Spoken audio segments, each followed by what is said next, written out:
Movie का start काफी सालों पहले होता है, जहाँ पर समंदर में कुछ लोग तेल की तलाश में आए थे। समंदर में ड्रिल करते हुए अचानक से उनकी मशीन फंस जाती है। तभी एक आदमी वहाँ पर चेक करने के लिए जाता है, लेकिन तभी अचानक से उसे काफी जोर का झटका लगता है, जिससे वहाँ पर छोटे छोटे समुद्री क्रिएचर्स बाहर आ जाते हैं और उस आदमी को पकड़ने की कोशिश करते हैं। लेकिन तभी एक बार फिर से झटका लगता है और इस बार बहुत सारे क्रिएचर्स आकर उस आदमी पर अटैक कर देते हैं, जिसकी वजह से वो आदमी वहीं पर मर जाता है। और फिर इस हादसे के कुछ टाइम बाद ये फैसिलिटी पूरी तरह से बंद कर दी जाती है। इसके बाद दोबारा हमें 2011 का सीन दिखाया जाता है, जहाँ इस फैसिलिटी का नाम सेक्टर 7 रख दिया गया और यहाँ पर दोबारा से कुछ लोग तेल की तलाश करने के लिए समंदर में ड्रिल कर रहे होते हैं, लेकिन drill pipe out of control हो जाता है, तो इसीलिए ये लोग उसे ठीक कर रहे होते हैं। उन्हीं में एक वर्कर जून होती है, जो ड्रिलिंग का प्रेशर कंट्रोल करने के लिए जाती है, लेकिन काफी कोशिशों के बाद भी उन्हें वहाँ पर तेल नहीं मिल रहा होता। इसके बाद कैप्टन दो वर्कर्स को पनिशमेंट दे रहे होते हैं, क्योंकि वो अपना काम ठीक से नहीं कर रहे थे। तभी अचानक से उस ड्रिल पाइप से पानी निकलने लगता है और उसमें से एक समुद्री क्रिएचर भी बाहर आ जाता है। अब उन लोगों को नहीं पता था कि वो क्रिएचर कौन सा है, इसीलिए वो उसे अपने साथ ले जाते हैं और पानी में रख देते हैं। इसी दौरान हम वहाँ पर एक फीमेल डॉक्टर को देखते हैं, जो कि असल में जेनेटिक रिसर्चर थी और वो उस क्रिएचर पर रिसर्च कर रही होती हैं। तब टीम के बाकी लोग उनसे पूछते हैं कि आखिर ये क्रिएचर एग्जैक्टली है क्या। तब डॉक्टर बताती हैं कि ये कीमोसिंथेटिक एनवायरनमेंट के क्रिएचर्स हैं और इनकी लाइफ सनलाइट के बगैर ही पॉसिबल है, यानी सूरज की रोशनी में वो जिंदा नहीं रह सकते, या तो वो मर जाएंगे या फिर जल जाएंगे। अभी डॉक्टर उन लोगों को ये बात समझा ही रही होती है कि तभी इनकी टीम में से जियो नाम का एक वर्कर उस क्रिएचर को पानी में से निकाल कर देख रहा होता है, लेकिन तभी वो छोटा सा क्रिएचर अचानक से उस वर्कर पर अटैक कर देता है, जिसकी वजह से उसके लिप्स काफी ज्यादा बड़े हो जाते हैं। अब इस हादसे के बाद कैप्टन वहाँ पर आता है और सभी वर्कर्स को कंट्रोल रूम में लेकर जाता है। कैप्टन उन्हें बताता है कि यहाँ पर तेल का नामो निशान तक नहीं है, इसीलिए इस ऑपरेशन को बंद करवाने का ऑर्डर आया है। लेकिन मेल डॉक्टर इस बात पर एग्री नहीं करता, इसीलिए वो ऑपरेशन को बंद करने से साफ इनकार कर देता है। अब इसी दौरान जियोंग, जो इस ऑपरेशन के हेड होते हैं, वो वहाँ पर आ जाते हैं, क्योंकि पूरी फैसिलिटी बंद जो करवानी थी। अब टीम के सारे मेंबर्स उस हेड यानी जियोंग से मिलते हैं और जब मेल डॉक्टर जियोंग से मिलता है तो वो इस ऑपरेशन को बंद ना करने के लिए रिक्वेस्ट करता है। उन्हें काफी समझाने के बाद जियोंग इस बात के लिए मान जाते हैं। इसके बाद जियोंग कैप्टन के पास जाता है और कुछ और महीनों के लिए इस ऑपरेशन को कंटिन्यू करने के लिए कहता है। इसके बाद ये सभी लोग दोबारा से अपने काम के लिए निकल पड़ते हैं। वो अपने काम में लग जाते हैं, यानी तेल की तलाश करने लगते हैं। इसके बाद टाइम गुजरता जाता है और हम 3 महीने बाद का सीन देखते हैं। वो सभी लोग अपना काम कर रहे होते हैं, लेकिन तभी ड्रिल पाइप में कोई खराबी आ जाती है, जिसको ठीक करने के लिए जून और एक वर्कर पानी में जाते हैं। काफी नीचे जाने के बाद जून अपना काम कर रही होती है और दूसरा वर्कर उस पर नजर रख रहा था, लेकिन तभी उस वर्कर की रस्सी टूट जाती है, जिसकी वजह से वो काफी नीचे चला जाता है। ये सब कुछ देखकर जून उसकी हेल्प करने की कोशिश करती है, लेकिन तभी अचानक से जून को भी शॉक लगता है, जिसकी वजह से वो बेहोश हो जाती है। अब इस हादसे का बाकी टीम मेंबर्स को भी पता चल जाता है, इसीलिए वो रस्सी के सहारे जून को वापस खींच लेते हैं। इस हादसे की वजह से सभी लोग काफी परेशान होते हैं। इसके बाद वो फीमेल डॉक्टर जून से पूछती है, क्या तुमने समंदर में नीचे कुछ देखा था? असल में वो किसी क्रिएचर के हमले के बारे में पूछ रही थी, लेकिन जून को कुछ भी याद नहीं था। और इसके बाद जब वो फीमेल डॉक्टर बाहर खड़ी होती है, तब उसके पास वही वर्कर जियो आता है, यानी जिसे उस छोटे क्रिएचर ने काट लिया था, और वो वहाँ आकर उस फीमेल डॉक्टर से मिसबिहेव करने लगता है, जिसकी वजह से वो काफी गुस्सा हो जाती है। इसके बाद जून जब परेशान होकर अपने रूम में बैठी होती है, तभी अचानक से उस फीमेल डॉक्टर की डेड बॉडी वहाँ पर आकर गिरती है। तभी ये देखकर जून काफी डर जाती है,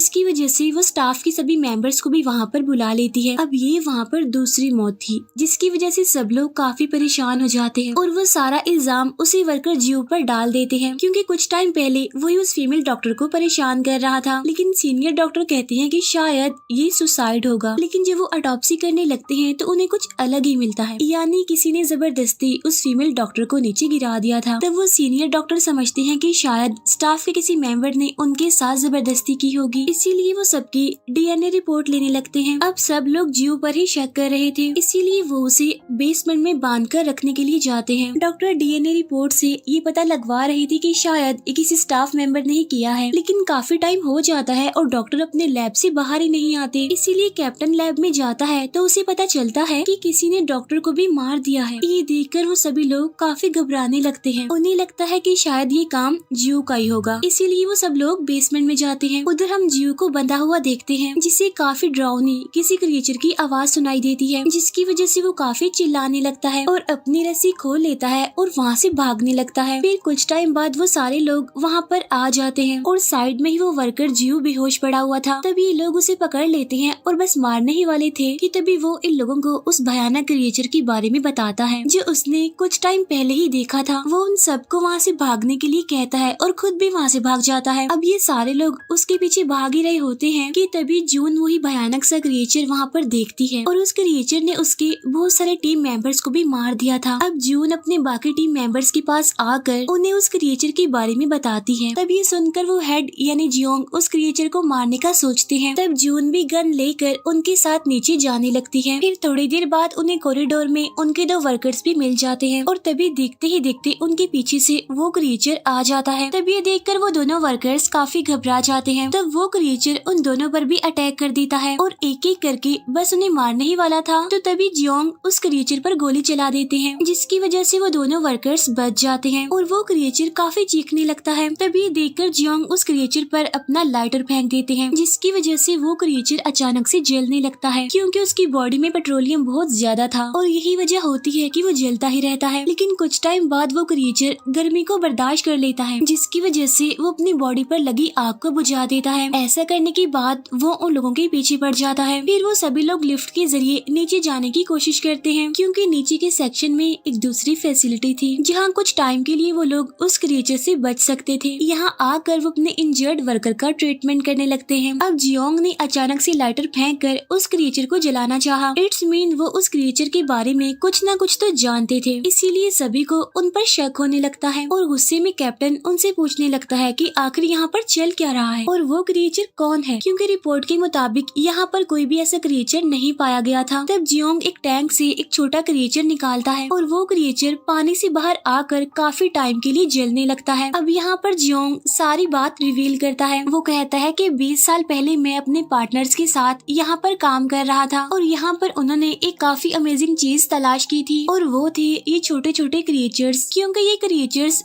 30 घंटों तक जल सकते हैं इजीली, जिसकी वजह से ये बहुत सारी एनर्जी प्रोड्यूस करते हैं क्योंकि उनकी बॉडी खुद पेट्रोलियम से बनी हुई थी। और इन क्रिएचर्स को अगर वो जमीन पर लेकर जाते तो एक क्रिएचर के बदले उन्हें बिलियंस में पैसे मिलते क्योंकि वो क्रिएचर्स बहुत ज्यादा एनर्जी प्रोड्यूस करते थे। लेकिन मेरी टीम को ये बात पसंद नहीं आई क्योंकि वो सारे क्रिएचर्स थे इसलिए, और बाहर के क्लाइमेट में वो कैसे रिएक्ट करेंगे किसी को कुछ भी नहीं पता था। लेकिन मैं इस बात के लिए नहीं माना और सीक्रेटली अपना एक्सपेरिमेंट करने लगा।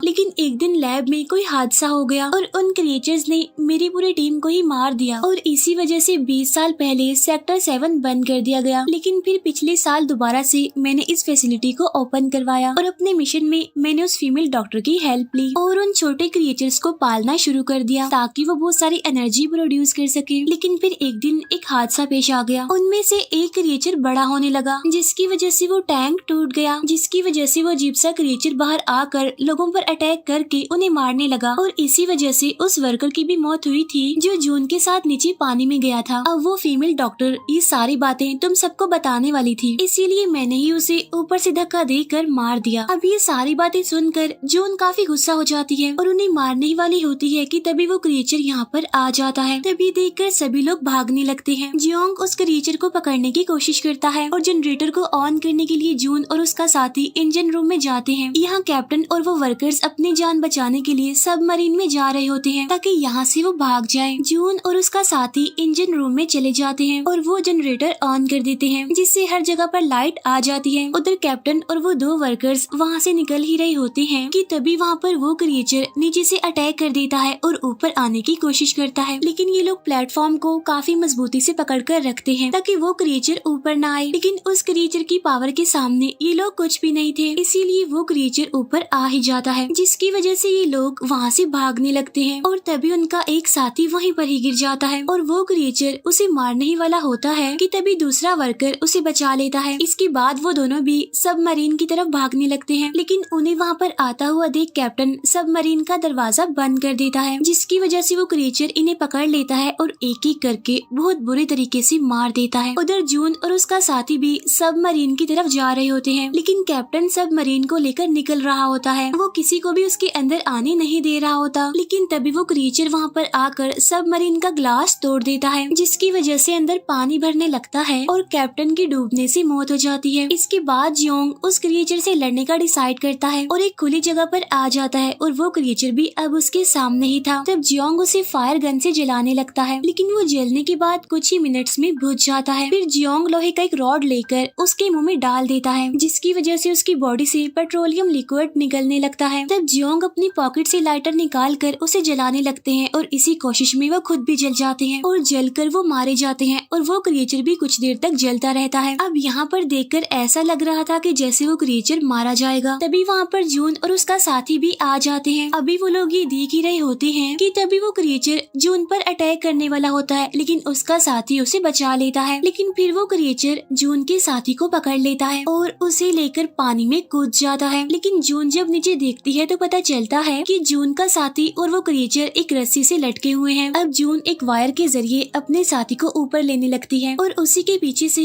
वो क्रिएचर भी आने लगता है, लेकिन वो क्रिएचर अब जल चुका था। तभी जून का साथी उसे वहाँ से भागने के लिए कहता है, क्योंकि वो क्रिएचर कभी भी ऊपर आ सकता है जब उसको नीचे गिरा दिया जाएगा। और तब जून वहाँ से भागने लगती है और जब वो क्रिएचर नीचे गिरने वाला होता है तो वो जून के साथी को भी पानी में खींच लेता है और उसे भी वो मार देता है। इसके बाद जून कंट्रोल रूम में होती है। फिर कुछ देर बाद वहाँ पर वो क्रिएचर भी आ जाता है। इसके बाद जून बाहर आती है और जब वो उस क्रिएचर को देखती है तो ड्रिल मशीन की साइड पर चली जाती है। जैसे ही क्रिएचर उस पर अटैक करने के लिए आता है तो जून ड्रिल मशीन का यूज करके उस पर अटैक करने लगती है, लेकिन वो क्रिएचर दोबारा से उस पर अटैक करने लगता है और काफी मुश्किलों के बाद फाइनली वो क्रिएचर मर जाता है और देखते ही देखते ये पूरी फैसिलिटी डिस्ट्रॉय होने लगती है। लेकिन जून पानी में कूदकर अपनी जान बचा लेती है। इसके बाद रेस्क्यू टीम वहाँ पर आकर जून को रेस्क्यू कर लेती है और यहीं पर ये मूवी एंड हो जाती है। Thank you for watching.